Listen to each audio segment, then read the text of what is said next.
बंधु club secretary आम 2 वर्ष है आम करुँ फ्री एंट्री टूर्नामेंट जोटा कि 1 लाख टका विनर रखिए रनर्स अफ 60,000 रखुचे आउ 2 वर्ष आम ओडिशा प्लेयर को आनी खेलूँ एथर आम प्लां कर बाहर पिला भी खेल पारे ओडिशा बाहर टीम भी आसुँच आम रहा व्यवस्था खाଇବା व्यवस्था भी करुँ चेंजेसटा नुआ हो सेम थिला अर्थर जहाँ डिसिप्लिन टीम 15,000 थिला विनर रनर्स अफ 1,60,000 सेमती रही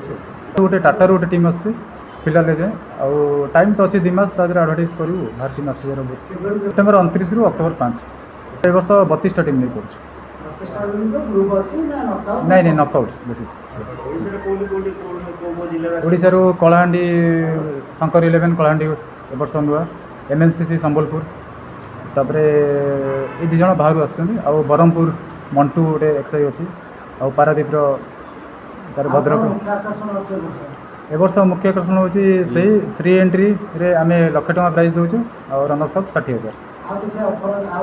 तापर आम दूचु मैन ऑफ द सीरीज 5,000 तापर ट्रॉफी तापर सब कैश प्राइज ट्रॉफी अच्छी आ बेस्ट डिसिप्लिन टीम अच्छे 15,000 खेल गाइडलाइन सब 10 ओवर फॉर्मेट हम आउ मेन एटा मोटिव हूँ आम डिसिप्लिन टूर्नामेंट करने चाहूँ नहीं सब डे रो गोपबंधु क्लब्र जड़े सदस्य कर्मी आम ए वर्ष आमर गोपबंधु फिल्ड रे टूर्नामेंट करा जाऊँ जोटा कि कलिंग क्लब नाम ये टूर्नामेंट आम 2 वर्ष है कर आसुचु जोटा कि यार मुख्य आकर्षण है बिना एंट्री फीस रे दल खेली पारे जोटा कि 32टा टीम रे आम टूर्नामेंट को आयोजन करुचु 2 वर्ष है कर सारूँ ए वर्ष चिंता करें ओडिशा बाहर किसी टीम आणिकी खेलू आउ प्राइज आमर अच्छी 1 लाख टका जे कि चंपियन को रनर्स अफ अच्छी 60,000 एवं डिसिप्लिन टीम को आम रखी प्राइज 15,000 पाखापाखि 10 ओवरिया मैच रे टूर्नामेंट हम आउ सबुठ मुख्य आकर्षण जोटा कि ओडिशार हो कि भावुँ आम भारत में हो पार न जे कि सब टीम को आम फ्री एंट्री रे खेलटा खेलु तो प्राइज 1 लाख टका और चंपियन टीम रनर्स अफ 60,000 रखीचु कि फ्री एंट्री रे आम खेलटा को करने चाहूँ 2 वर्ष आम यहाँ करूँ ए वर्ष आम चाहूँ गत वर्ष आम करी सक्सेस होइथिलु जे कि वर्ष से डिसिप्लिन अनुसार सक्सेस हो बोली आम आशा रखीचु टूर्नामेंट हो ओडिशा सारा समस्ते जानूँ ओडिशा बाहर जानवे आम यह चिंता कलु जे सब जगह तो एंट्री फीस नहीं कि खेल कराऊँ आम कि गोटे निरा करूँ जे कि गोपबंधु फिल्ड चंद्रशेखरपुर बा भुवनेश्वर ना जेहेतु आम फिल्डटा भुवनेश्वर बहुत ना अच्छी आम चिंता कलु आम गोटे फ्री रे पिला खेलने गोटे प्रोत्साहन देवु जे समस्ते सब जगह जी जाऊँ टूर्नामेंट खेलुं एंट्री फीस दे खेलुं आमर ये आम चिंता कलु आम जो यहाँ सक्सेस कर से चेष्टा आम कलु गला वर्ष सक्सेस होइथिलु ए वर्ष सक्सेस हो बोली आशा रखीचु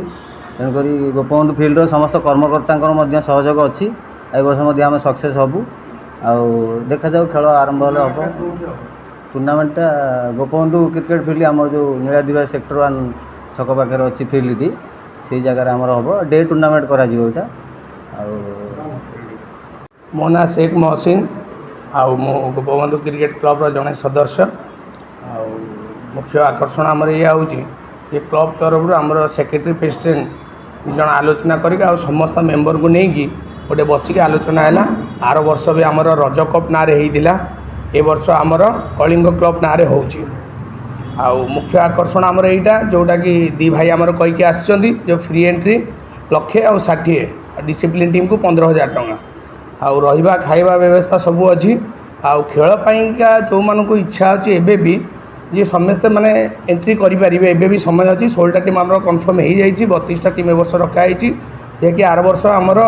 16टा होता ए वर्ष आम ताकू टीम मान चाहिदा सकाशे 32टा कराई आउ 16टा टीम जो मैंने भी चाहूँ इच्छा आम ये नंबर अच्छी कंटाक्ट भी करेंगे आराम खेलटा को आम आगे नापी चाहूँ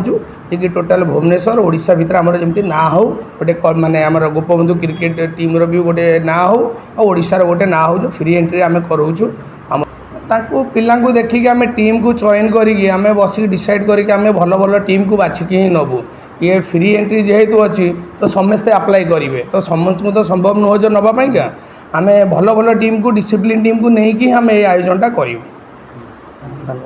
मो सोमनाथ दास और कालियाना समस्त परिचित मु गोपबंधु क्लब जन सदस्य तो एथरक तो भाई मैंने समस्ते कहले कि फ्री एंट्री तो यूनिक होची हमर पूर्व थर हमर जे ओडिशा क्रिकेट एसोसिएशन पूर्व क्रिकेटर दीपक बेहेरा जन थिले एक्स क्रिकेटर रणजी प्लेयर तो मुख्य आकर्षण से आरथर पार्टिसिपेट करते एथर बहुत रणजी प्लेयर पार्टिसिपेट कर बहुत गुड़े टीम रु आउ अंपायरिंग भी आम सेमती भल यूनिक अंपायर आणुचु आउ तो बेस्ट आकर्षण होती रणजी प्लेयर आम आसवे तो समस्त मोर खेला अनुरोध जो टीम मैंने पार्टिसिपेट पार्टिसिपेट करेंगे आगू को समस्त अनुरोध आम गोटे डिसिप्लिन प्राइज रखीचु 15,000 टंका जोटा कि सब यूनिक को टूर्नामेंट न थाए सेटा को आम 15,000 टंका जेहतु रखीचु तो सब टीम को रिक्वेस्ट समस्त डिसिप्लिन में खेलिबा आउ टूर्नामेंटर ये तो गला गोटे पार्ट गला तापर आम जो प्लेयर मैंने आसुचंदी तांकर रहिबा खाइबा सुविधा सब मध्य करिचु आउ प्राय ओडिशा ओडिशा बाहर भी प्राय गोटे गोटे टीम रे 2-3टा लगा प्लेयर आसुचंदी जार किछि माने प्रोब्लेम थाए कि मेडिसिन कि जहाँ भी आम भी डॉक्टर भी अवेलेबल रखुचु जदि किछि इमरजेंसी पड़ला आउ जेहेतु गोपबंधु क्लब 2 वर्ष लानी सिस्टमटा करी आसी आउ मु समस्त ओडिशार मध्य समस्त दर्शक मानक मध्य रिक्वेस्ट करी समस्त आसतु आउ ये जो टूर्नामेंट टी होउची कलिंग कप तो समस्ते एथिरे आसतु देखंतु गोटे यूनिक जिनस आउ भाई जेमती कहले हमर 1 लाख रोच प्राइज सत कथा 1 लाख प्राइज कहीं दौना आज्ञा बहुत गुड़े पैसा नौ एंट्री ए किंतु यूनिक आम फ्री एंट्री रहा प्रथम जिनस आउ यूनिक हूँ जमी आम कहलु 60,000 तार रनर्स अप आ 15,000 हूँ आमर डिसिप्लिन टीम को आम दौचे तो ये बहुत गुड़े रणजी प्लेयर एथर आसुँच पार्टिसिपेट कर तो आपण रिक्वेस्ट आपण मैंने आसतु और उपभोग करूँ।